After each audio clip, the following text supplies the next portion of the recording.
You look around and believe that others are winning because they believe in themselves. They seem certain, loud, polished. You assume their confidence is real, earned, stable, authentic, but you are wrong. Their confidence is a costume. It is a weapon, not a reflection of truth. They do not feel powerful. They have simply learned how to appear powerful, and in a world that rewards appearance over being, that is all that matters. You are not losing because you are weak. You are losing because you are naked. You enter the world with no mask, no script, no stagecraft, and you face those who have rehearsed every word, every silence, every smile, and so you mistake your honesty for inadequacy. But it is not you who are lacking. It is simply that you have refused to play the game. I have seen princes tremble in private while their cities knelt before them. I have written letters to rulers who begged for reassurance behind closed doors, yet commanded armies with absolute posture. The performance of certainty wields more power than the possession of it. This is a truth too bitter for most to swallow. They want to believe in authenticity. They cling to the myth that what is inside should lead. But in politics and in life, it is what others perceive that moves events. The world is not ruled by the sincere. It is ruled by those who mastered the art of seeming, and you are not powerless because you lack strength. You are powerless because you refused to learn illusion. Confidence is not a feeling, it is a signal. It is a crafted weapon designed to halt the doubts of others before they can speak. You were taught to develop it from within, to earn it through competence. But the powerful know better. They generate it as spectacle. The loud voice, the steady gaze, the confident pause. None of it reveals truth, it conceals it. Because real confidence is too quiet to be useful. It does not move crowds. It does not intimidate rivals. So it is discarded, and in its place is erected a sculpture, tall, sharp-edged, emotionless. This is what the world salutes. Not real men, but carved masks that never blink. You may believe that being genuine sets you apart, that, in a sea of performers, your rawness is a kind of nobility. But I tell you this, no one will follow the unshaped. No one will trust a man who bleeds in public. They may praise you, they may call you brave, but they will not obey you, because those who cannot control their image cannot be trusted with power, and power is all they truly respect. You are on a stage whether you like it or not. The only question is whether you are directing the scene or being directed in it. And until you decide to learn the script, you will always be cast as the extra in someone else's empire. There is a reason why rulers throughout history surrounded themselves with symbols, robes, thrones, rituals. It was not vanity, it was signal architecture. When Machiavelli wrote that a prince must appear merciful, faithful, humane, honest, and religious, he did not say he must be any of those things. Appearance controls reaction. Reaction determines loyalty. And loyalty, once shaped, bends armies and bends fate. Cesare Borgia knew this. He did not always know what would come next, but he never allowed his face to show doubt, never allowed his men to see the storm beneath. He moved through crises with silence, calculated expression, and decisiveness. That performance alone prevented rebellions. It made him seem chosen by fortune, and seeming, not being, is what kept his blade sharp.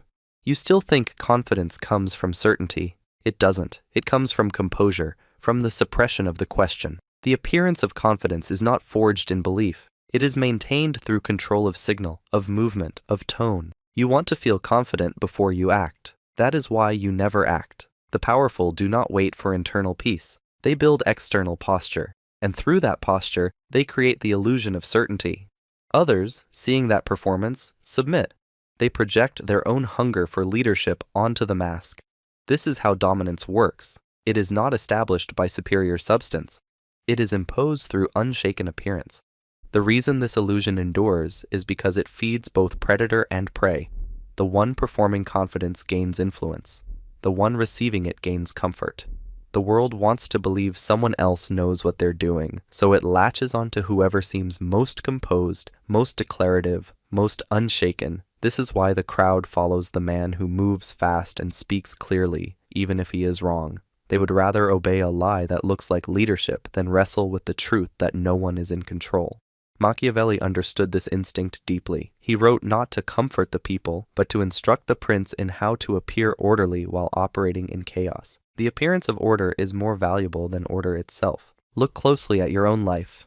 Who are the people you respect? Are they the ones who were most accurate, or the ones who looked most certain? In the workplace, in relationships, in politics, those who project confidence rise. Those who explain themselves fall. Those who hesitate are consumed. And you? You have been taught to prepare endlessly, to wait until you feel ready. But readiness is invisible. No one can see your internal state. They only see your performance. And if there is none, they assume there is nothing. This is why you feel overlooked. It is not your intelligence that is unseen. It is your refusal to play the necessary illusion. I am not asking you to become fake. I am asking you to become precise. You do not need to lie. You need to understand that the truth does not speak for itself. It must be dressed, timed, shaped. A strategy of truth is still a strategy, and confidence, performed, structured, weaponized, is part of that strategy. The question is not whether you are authentic. The question is whether you are effective, and effectiveness in power has always depended on how convincingly one can appear to be what others need, while remaining what one actually is beneath. So discard the myth that your self-worth must precede your posture. The posture must come first. The posture trains the world to treat you with respect. And once the world adjusts, once people lean in when you speak, once they obey your calm, then confidence begins to grow in you, not as a feeling, but as a confirmation of strategy. You think they are confident because they are powerful, but in truth, they became powerful because they projected confidence first. The crowd does not seek truth, it seeks comfort, and comfort comes from certainty, even if that certainty is false. The man who speaks with conviction is trusted not because he is right, but because he relieves others of the burden of doubt. You imagine that clarity earns trust. But in the mind of the masses, it is certainty, not clarity, that commands obedience. They do not follow the most honest voice. They follow the most resolved one. And that resolve can be fabricated, sharpened, projected, so long as it never breaks in public. The people do not want to think. They want to feel safe. And the fastest path to safety is to follow someone who looks like they know the path. This is why the herd follows performers. They are intoxicated by display, by posture, by volume. They associate silence with weakness. They confuse speed with certainty. They crave the illusion of decisiveness because it lets them avoid responsibility. The one who appears confident becomes the surrogate mind of the crowd. They delegate their judgment to him, and he, if he is wise, uses it not to please, but to rule. You see this in every part of life. At work, the man who sounds most certain in the meeting is believed, even when wrong. In love, the one who speaks least of their feelings often controls the pace. On social media, the most aggressive, aesthetic, or polished persona gathers followers, not the wisest voice, but the most legible one. And you wonder why you feel invisible. You wonder why no one listens to your quiet observations, your sincere thoughts. It is because the herd cannot perceive what is not dramatized. They are not seeking reality. They are scanning for signal. And if you emit none, you are passed over. The crowd cannot distinguish between real confidence and crafted confidence because they do not want to. To look behind the mask is to confront the void, the chaos of uncertainty. Most people do not have the strength for that. They want masks. They need masks. And so they reward them. They praise them. They give power to those who build them well. This is why men rise not by essence but by image. It is not evil. It is not tragic. It is simply true. And if you want to influence the world, if you want to protect yourself from being moved by its winds, you must become fluent in illusion. This does not mean becoming hollow. It means becoming strategic. You must learn what the crowd wants to see, and then decide when to show it, but never confuse their approval with reality. The strategist performs when useful, disappears when necessary, and never believes the praise he receives, because he knows the same crowd that worships appearance today will crucify the one who stumbles tomorrow. Their love is not loyalty. It is self-soothing, and the moment you break character, they will look for someone else to follow. Let this disturb you. Let it shake your naive belief in authenticity as virtue, because once you see it, you can never unsee it. Once you understand that confidence is a social technology, one built to manage fear, signal control, and protect dominance, you will stop seeking it in your heart and start building it in your actions. You will stop envying those who seem bold and begin analyzing what they're signaling, how they're constructing it, and when they falter. And in that moment, you will step out of the herd. You will cease to be an observer of confidence and begin shaping its perception in others. You don't need to scream. You don't need to dominate every room. You only need to stop apologizing for your presence. You need to hold silence until it becomes pressure. You need to become deliberate, slow, still, until your calm becomes unnerving. Confidence is not a trait, it is a mirror. Show nothing, and they project nothing. Show precision, and they see mastery. Show composure, and they offer allegiance. You were never weak. You were simply undisciplined in your performance. That ends now. The truly powerful do not boast.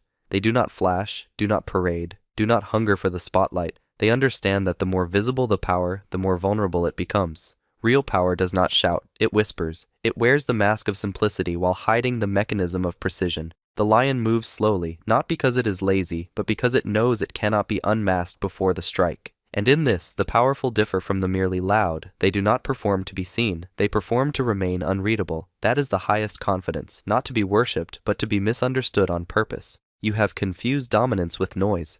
But dominance is not noise, it is control of perception. The great strategist appears as little as possible. Machiavelli warned that a prince must learn to be both the lion and the fox. The lion feared, the fox unseen.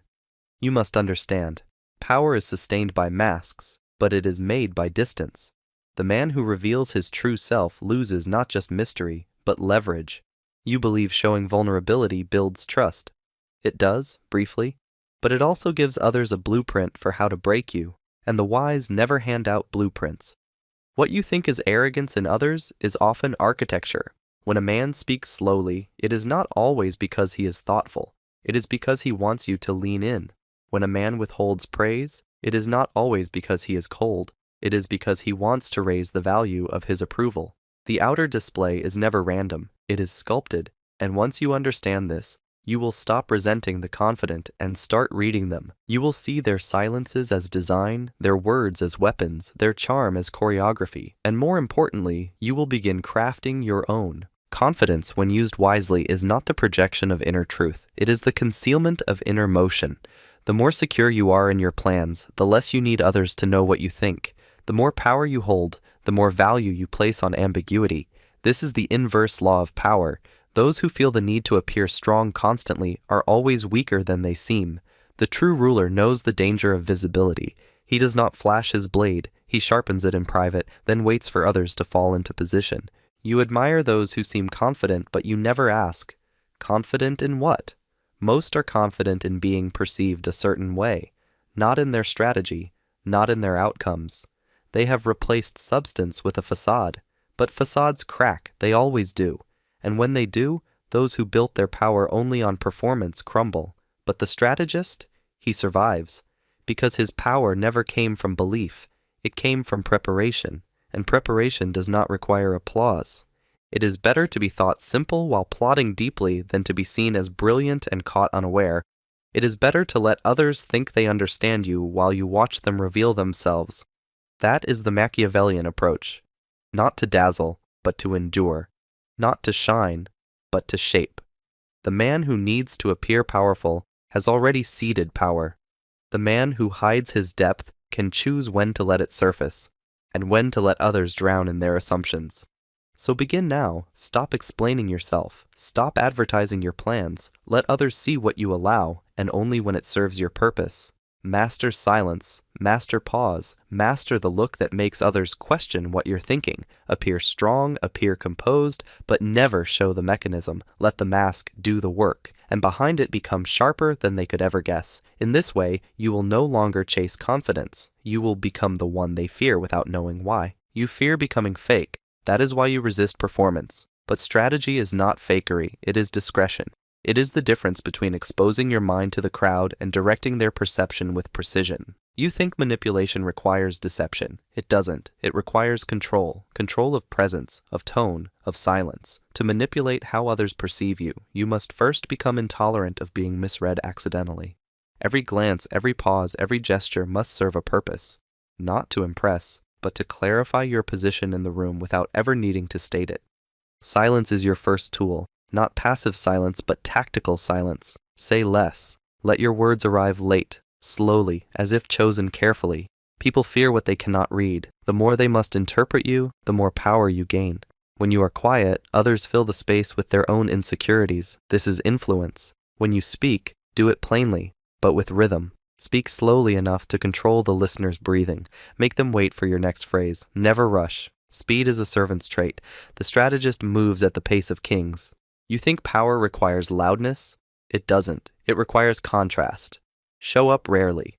Appear when it matters. Control the frequency of your presence.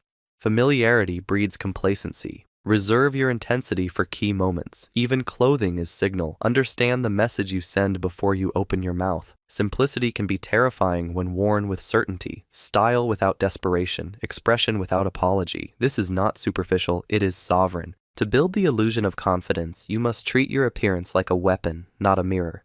It does not reflect you. It shapes them. You are not trying to feel powerful. You are trying to train others to respond to you as if you are. That difference is everything. Once they respond to the signal, you can operate, speak less, pause longer, move slowly, stand still when others fidget. These are not tricks. They are the habits of the concealed ruler. And beneath all of it, remain untouched. Do not become drunk on their approval. Do not become attached to the identity they project onto you. You are using appearance, not becoming it. The mask is a tool, not a replacement. If you begin to believe in your own performance, you lose control of it. If you begin to crave their praise, you become hostage to it. And the moment your confidence becomes dependent on their perception, you are no longer sovereign. You are their servant. This is the paradox.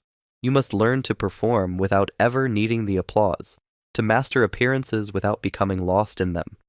That is how you manipulate without losing your soul. You do not pretend to be something you are not. You design what others need to see so that your real work can continue undisturbed. The fox wears the lion's skin not to deceive, but to survive. And in this world, survival is not for the pure. It is for the prepared. So begin. Construct your presence with intent. Do not speak unless it sharpens your position. Do not appear unless your absence has built pressure.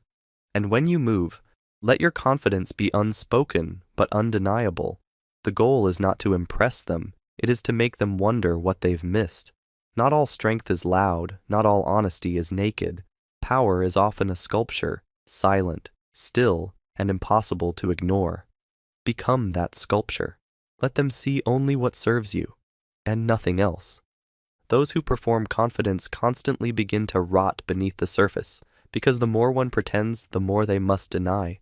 And denial is not strength, it is erosion. You see them everywhere, loud men trembling in private, influencers drowning behind perfect smiles, leaders who speak in absolutes but cannot sit alone with their own silence. They appear strong, but they are exhausted, because they have confused the mask with the man. They have built identities entirely out of performance, and now must maintain them at all costs. This is why they break, not because they were weak, but because they believed the lie they crafted. The danger of constant performance is not that others will discover you.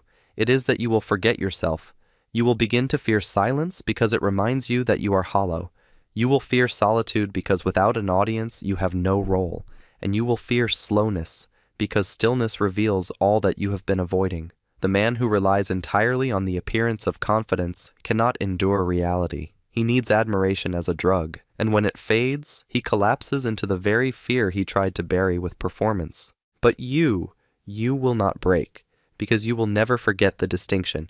You are not the image. You are the one behind it, adjusting the lighting, choosing the pose. You do not believe your own myth. You simply know it is useful. That is why you endure. Because when the time comes to be alone, to face crisis, to stand unrecognized, you do not panic. You retreat to silence with discipline. You observe with clarity. You act with precision. And then, when needed, you return to the stage, not as a desperate actor, but as a sovereign director. Let others crave attention. Let them exhaust themselves trying to look perfect. You will be somewhere else, refining. While they burn in the spotlight, you sharpen your edge. While they perform endlessly for applause, you study their weaknesses in silence. You do not fear being unseen, you value it, because invisibility is power. It frees you from the obligation to impress, and gives you the space to calculate. And when the world forgets you, you will not be diminished. You will be waiting. This is the ultimate difference between those who fake confidence and those who understand it. One depends on the audience, the other manipulates it. One needs to be seen to feel alive. The other uses being seen to advance his hidden aim. The faker becomes addicted to perception. The strategist treats perception like a weapon, and the one who knows the difference can walk through any storm untouched, because he was never pretending to begin with. He was choosing. Do not pity the overconfident. They are not as free as they seem. They are caged by the character they created. You do not want their applause. You want their blindness. Let them be so distracted by their own image that they never see you coming. Let them boast while you position. Let them shine while you absorb. And then, when the moment is right, appear, strike, and disappear again. This is how real confidence moves, quietly, deliberately, unseen. You were never meant to beg for confidence. You were meant to design its appearance, to wear it as armor, not to drink it like medicine. The world has taught you to feel your way toward strength, as if emotion were the path to power. It is not. Power is not a feeling, it is a structure. And from this moment forward, you will stop asking how to feel confident. You will begin learning how to signal confidence, not as deception, but as discipline. You will become the one who decides what others see and when, the one who speaks only to build position and moves only when the outcome is already decided. This is not about arrogance. It is about sovereignty. The man who performs with awareness can never be controlled by applause. He appears when he chooses, speaks when it serves him, and withdraws without explaining. He is not the most loved, he is the most calculated, and because of that, he becomes the one others orbit around, even if they never understand why. That is your aim, not to be understood, but to be obeyed, not to express yourself, but to construct yourself, deliberately, quietly, permanently. You will study how others react to posture. You will learn what makes their attention bend. You will use silence as signal, presence as punctuation, disappearance as power, and you will do it without becoming hollow, because you will always remember this is the mask, not the man. You are not performing to be accepted, you are performing to remain untouched. The strategist wears the mask to move through the crowd unseen, to act without being interpreted, to dominate without appearing to. This is not cowardice, this is architecture. Let them keep faking, let them burn their energy on stage. You will be behind the curtain, writing the script. You will be shaping perception, not chasing it. And when they collapse, tired, exposed, unraveling, you will be standing where you always were, silent, still, ready. Because the one who governs his own appearance governs the responses of others. And in a world ruled by illusions, the one who understands them, not the one who believes in them, is king. So say nothing. Let your silence say everything. Let your posture unsettle. Let your restraint speak louder than noise.